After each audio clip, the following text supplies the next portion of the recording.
All right, we have books, and we have Christy Shepard to tell us all about them and what's going on. Good to see you. You too. I saw these books and I said, okay, these are three really great titles. Yes. And you're here to tell me that the rest of the book follows suit, right? I would like to think so, yes. Okay, good. Tell us a little bit about them. All right, the first one I brought today is The Ex Who Came Back, and it is a psychological thriller by Daniel Hurst. And it's about a woman named Corinne whose past comes back to haunt her after she finds out that her sister is dating a dangerous ex from her past. Oh. So they're trying to pretend like they don't know each other, but at the same time, she's trying to get him out of her life again, all while keeping her past relationship with him a secret from her current husband and child. Oh. There's the Okay. kicker. Yes. Ah. And so there's a little twist there, and she is just, basically the whole book is kind of a cat and mouse game of blackmail. Ooh. As she's trying to not only protect her family, but also the life that she's created for herself. She doesn't want any of that to come out, so. Oh, okay. Reading-wise, would you say it's like a quick read, page turner? Are the chapters lengthy? Are they kind of short just so it keeps it moving? It keeps moving pretty well. Yeah. So it only took me a couple days to read it. It's one of those where there's little things that happen that at the end of each chapter that you want to move on to the next one. I got to read just one more, and then before you know it, you're finished. Oh my gosh. I was glad in the explanation when you talked about the husband and family. Yes. Because my whole thought up to that point, why don't she just tell her sister, stop, the guy's a whack job. The husband doesn't quite know about this ex. Okay. So. Okay. All right. So that's kind of why she keeps her mouth shut and keeps everything quiet. Okay. What's this book in the middle here? The one in the middle is My Best Friend's Exorcism by Grady Hendrix.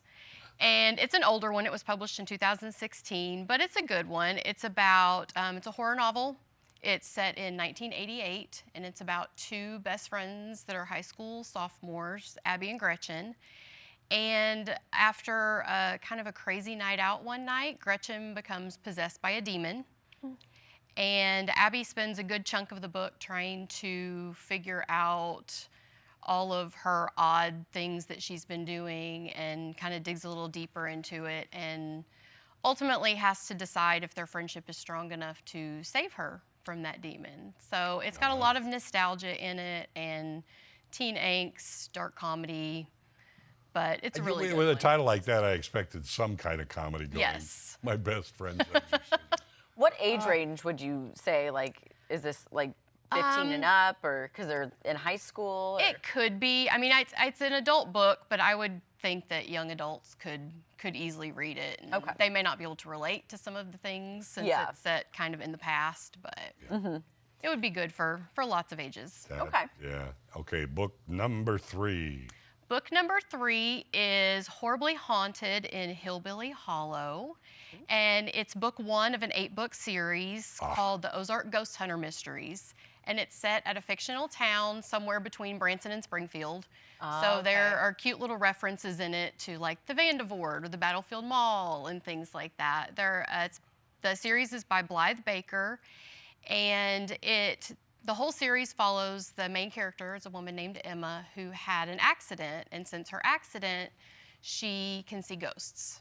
Okay. And so she's moved back to her old hometown to live with her grandparents who are aging on a farm, and a young preacher is murdered in the town, and so she has to figure out how to use her new ability to solve his murder. But she's also dealing with family issues and relationships and everything. But it kind of combines the supernatural with cozy mystery, and it's a really easy read. And so if you just need a palate cleanser or something in between, I've read all 8 of those, but I'll read one that's like a deeper one and then do one of those and just kind of to break things up. And all 8 are available. Yes. Okay, because sometimes it's like, wait, and you can't find out the of rest order. Nope, all of them are available at the library. That's great. What is the best way for someone out there to find the library, see what's going on, maybe even get a library card? You can find all the information on upcoming programs at thelibrary.org. Cool Cat is what we use if you need to look for books in Greene County.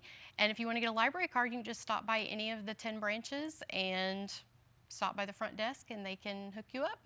Awesome. Christy, thank you you so for much. being here. Awesome. Thank you. All right, coming up, Charlie and I are going to break down last week's Survivor ahead of tonight's new episode. Don't go anywhere.